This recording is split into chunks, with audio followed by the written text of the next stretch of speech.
রাঙ্গুনিয়া সৈয়দবাড়ি ৮ নম্বর word দিনমজুর প্রকাশ বড়ুয়ালাদের বসতবাড়ি ভয়াবহ অগ্নিকাণ্ডে পুড়ে ছাই হয়ে গেছে।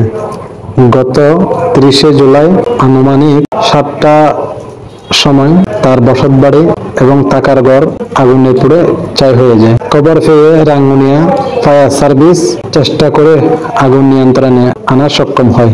দিনমজুর প্রকাশ বড়ুয়া লেদ ভারী বৃষ্টিতে খোলা আকাশের নিচে দিন যাপন করতেছেন। তিনি এই মুহূর্তে অসহায় এবং খুব কষ্টের মধ্যে আছেন। তো আসলে এই ভিডিওটি দেশে প্রবাসে যে যেখান থেকে দেখবেন সবাইকে সহযোগিতার হাত বাড়িয়ে দেওয়ার জন্য অনুরোধ রইল। তো আপনারা সবাই ওনাকে সহযোগিতা করে ওনার পাশে থাকবেন।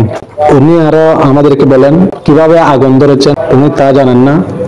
উনি একটি মন্দিরে ছিলেন, হঠাৎ করে এই আগুন লেগে তার বসত বাড়ি এখন নিশ্চিহ্ন হয়ে গেছে।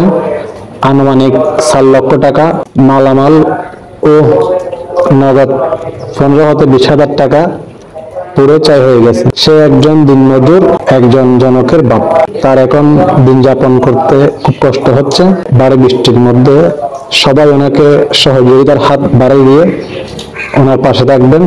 ধর্ম বর্ণ নির্বিশেষে মানুষ মানুষের জন্য। তো ভিডিওটি ভালো লাগলে আপনারা সবাই লাইক কমেন্ট শেয়ার করবেন।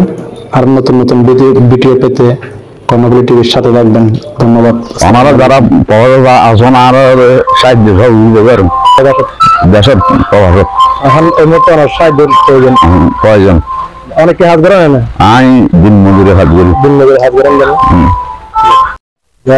যে সময় আগন্তুক যে সময় হন্ডা ছিল এই সময় আমার মন্দিরের ভিতরে শোক সভা আছিল, আর শোক সভার ভিতরে আওয়াজ ছিল